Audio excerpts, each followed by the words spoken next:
me connaissent pas, je m'appelle Mita Cabeceras, j'ai 18 ans. Je suis l'aînée d'une famille de 5 enfants. Josh, d'ailleurs, c'est un de mes petits frères. Puis, je viens à l'église de Sentier depuis 2 ans maintenant, mais en fait, je venais très jeune en allant à Awana, 5e, 6e année, comme à peu près tout le monde dans la salle. Je suis leader jeunesse officiellement depuis l'année dernière, puis je suis encore en train d'apprendre, évidemment. Je suis née 2 ans après que mes parents aient donné leur vie à Dieu, étant tous les deux ils ont été en fait élevés dans une famille catholique non pratiquante. Donc, très tôt dans ma vie, j'ai vu que mes parents avaient un grand zèle pour Dieu, qui voulaient œuvrer pour lui. Mon père était impliqué dans la louange, dans l'école du dimanche. On manquait rarement un dimanche matin. Quand j'étais petite, je dormais avec ma Bible pour enfants. C'était vraiment comme mon oreiller. Si je ne l'avais pas, je pleurais la nuit, puis j'étais comme, où ma Bible? Mon père me prenait dans les bras, il chantait avec moi, il louait le Seigneur avec moi. Fait que j'ai vraiment développé, grâce à lui, une passion pour louer Dieu.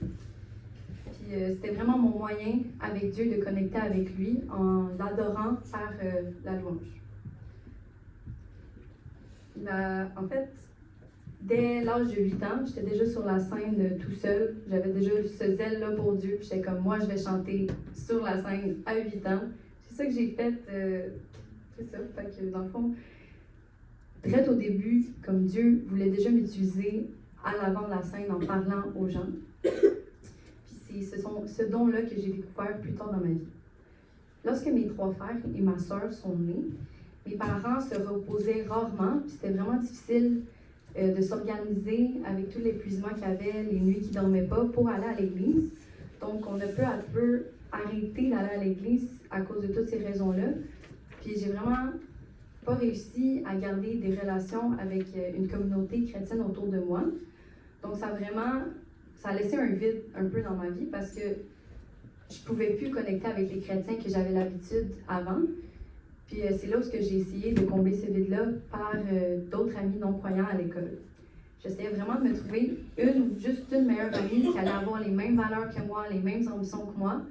Puis au final, après plusieurs groupes d'amis, je me suis retrouvée seule, brisée, puis vraiment juste déçue. Pendant la COVID, mes parents puis mon frère, on se réunissait à chaque jour pour lire la Bible ensemble pendant plusieurs heures. Malgré qu'au début, c'était vraiment dur, je ne pouvais pas rester assis plus que 30 minutes dans le salon. Il fallait que j'aille me lever, il fallait que j'aille aux toilettes, il fallait que j'aille manger, il fallait que je fasse sur mon téléphone. Je ne pouvais pas rester assise en train d'écouter la parole de Dieu. Pour X raisons, il y avait vraiment comme le diable agissait, puis je ne pouvais pas en fait écouter la parole de Dieu constamment. C'était vraiment difficile de combattre ma chair via l'esprit. Puis c'est après plusieurs semaines, à chaque jour, que mes parents m'ont forcé d'être là. Puis plus tard, j'ai commencé à aimer les études bibliques, à étudier la Bible. Maintenant, j'ai vraiment aimé ça. Puis grâce à la discipline qu'ils m'ont fait faire, même si je n'avais pas la motivation, après plusieurs semaines, c'est devenu une habitude. Puis on a lu presque tout le Nouveau Testament en famille. Ça m'a vraiment aidée dans mes connaissances bibliques, dans ma relation avec Dieu. Mais même si je priais avec ma famille, même si je louais sur la scène à l'église, même si des fois j'allais à l'église, même si le vendredi soir c'était mon moment préféré à la jeunesse, j'avais pas vraiment une relation sérieuse, une relation forte avec le Seigneur. Quand il venait le soir et que je devais y parler, je n'étais pas capable d'avoir une prière plus que 2 minutes. Fait que c'était ça au début. Je négligeais beaucoup la prière, la lecture personnelle de ma Bible quand j'étais seule. Mais avec ma famille, c'était correct. Maintenant, je suis habituée, vu qu'on avait fait plein d'études bibliques à chaque jour pendant le COVID. Mais seule, je disais que j'allais le faire, puis je le faisais jamais. Fait qu'au final, je mentais non seulement à ma famille, mais je me mentais à moi-même. Puis finalement, ça a eu des conséquences plus tard. Au début du secondaire, en raison d'une mauvaise influence, malgré ma belle relation que j'avais avec mes parents, j'ai commencé à développer du mépris envers ma famille, à avoir honte de eux. Une activité familiale, puis il y avait mon ami, je voulais être avec mon ami, je voulais pas être avec ma famille. À l'église, je vais aller voir mes amis, je voulais pas aller voir ma famille. T'sais. Il s'est passé dans ma tête comme un choc entre non, comme ta famille doit plus être là, tu dois être indépendante, tu n'as plus besoin de ta famille. C'est vraiment les mensonges de l'ennemi qui me parlaient. Puis j'ai vraiment développé un mur de non-pardon. Je ne sais pas pourquoi, des fois je dormais en colère, puis j'étais pas capable de pardonner vraiment, fait que je dormais en colère, puis la colère s'accumulait. Et au final, ça a vraiment créé de l'amertume. Puis cette amertume-là, ça a vraiment créé un mur de non-pardon. Malgré que je continuais d'aller à l'église, malgré que j'étais la parfaite croyante, parce que j'allais à l'église, puis parce que je priais quand on demandait de le faire, puis c'était que j'avais beaucoup de connaissances bibliques. Ça voulait rien dire parce que dans mon cœur, j'aimais pas. En fait, j'avais tellement de non-pardon que j'allais pleurer avant de m'excuser. Mais ça, je le montrais juste avec ma famille, chez nous. Puis je le montrais pas aux autres parce que c'était comme un double face que j'avais envers les autres.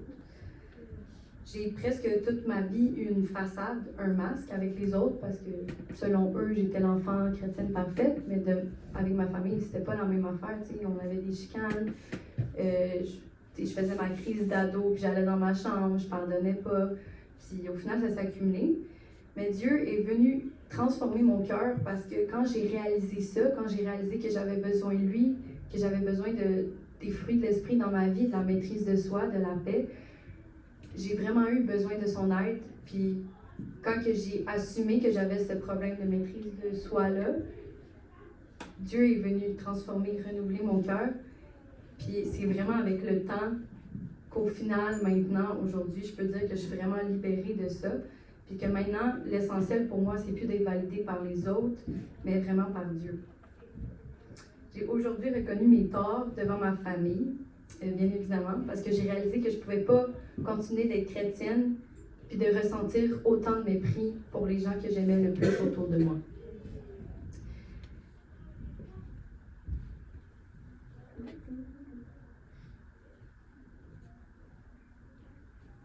Okay. J'ai réalisé que tout au long de ma vie,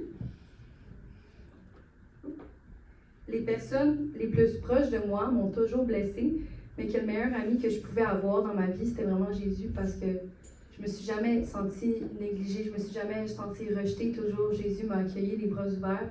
Tu sais, je pouvais pleurer devant lui, je pouvais assumer mes torts devant lui, je me sentais pas indigne, au contraire, je me disais que vraiment, Dieu pouvait agir dans ma vie, puis me transformer complètement, mettre mes émotions de côté, puis d'avancer pour le glorifier lui, puis pas pour me glorifier moi, à travers les œuvres que je faisais devant les autres. Ouais. Là, je sais que je suis un peu partout, mais vous allez comprendre parce que c'est plein de points marquants dans ma vie. La première fois que j'ai ressenti réellement Dieu dans ma vie, c'est à l'âge de 12 ans, lorsque j'étais à un premier événement jeunesse. Ça s'appelle Paradoxe, je ne sais pas si d'entre vous le connaissent, cet événement-là, mais bref.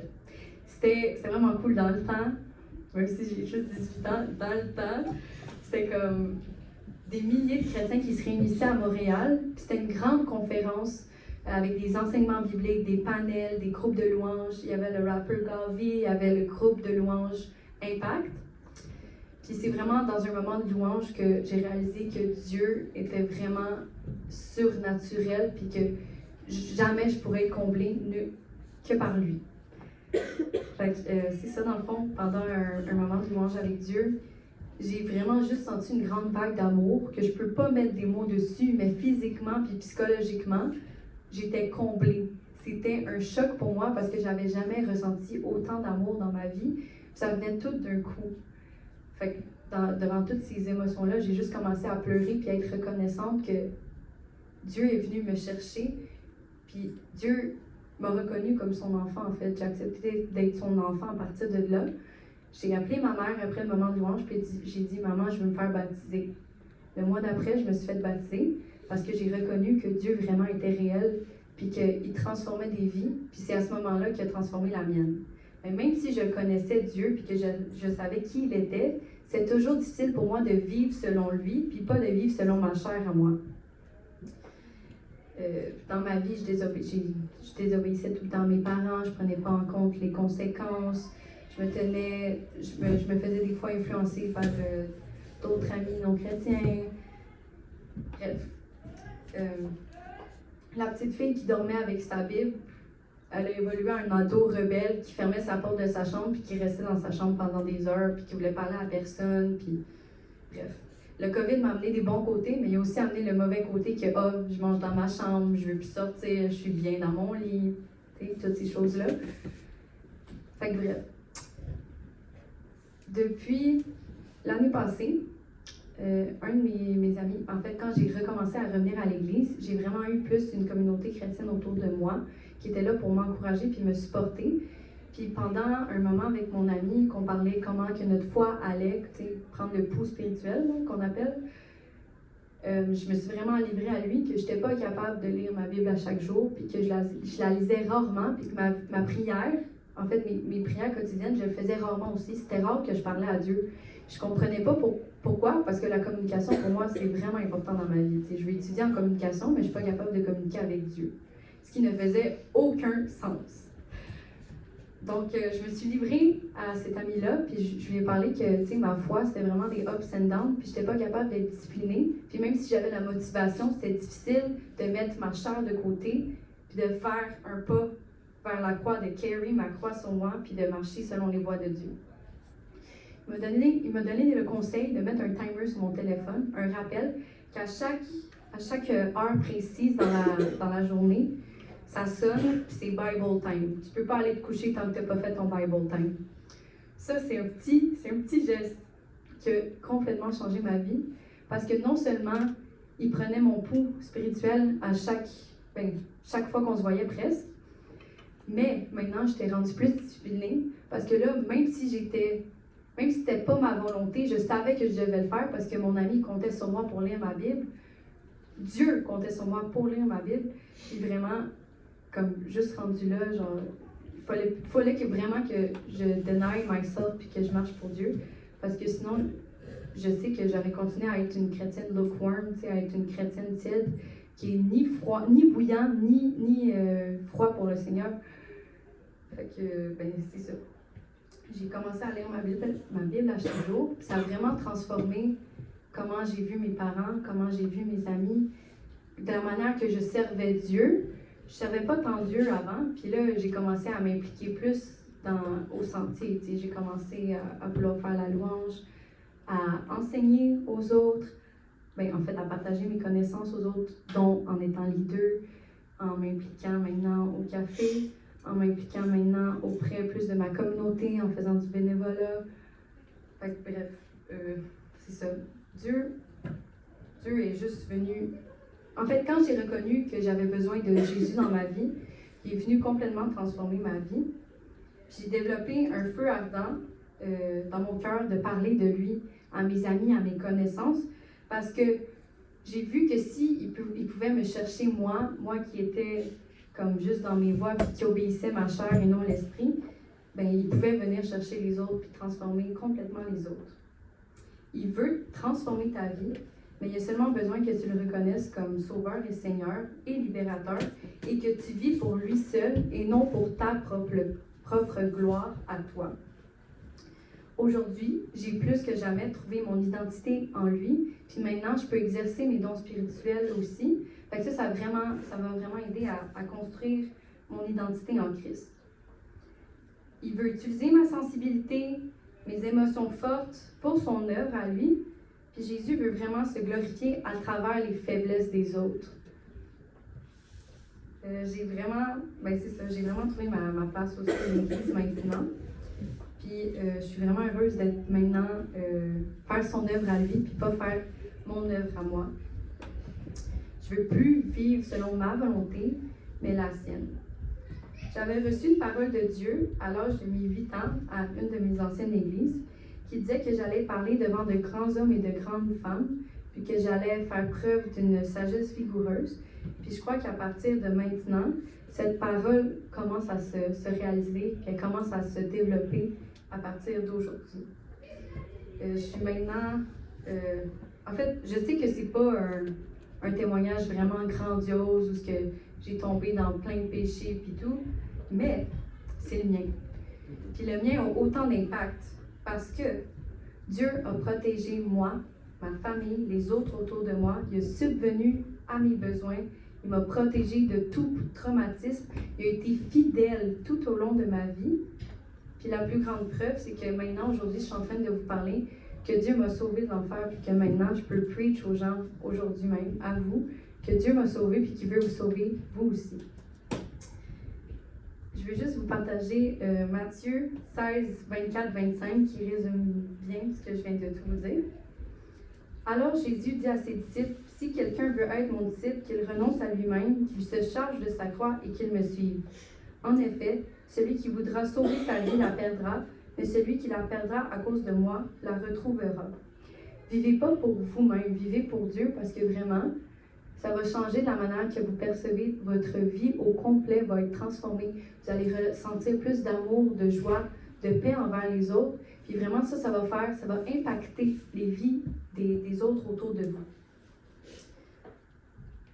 En gros, soyez reconnaissants, parce que vraiment, être reconnaissant du cœur, ça peut vraiment changer toute votre mentalité. Soyez reconnaissant de votre famille, soyez reconnaissant de vos amis, soyez reconnaissant envers Dieu. C'est tellement important d'avoir de la discipline, même si vous n'êtes pas motivé à lire votre Bible, faites-le quand même, parce que en ayant la discipline, ça va créer des habitudes, puis en créant des habitudes, ça va devenir votre quotidien. Donc, c'est pas mal ça pour moi. Je ne sais pas si vous avez des questions, des commentaires. C'est libre à vous d'en poser si vous voulez.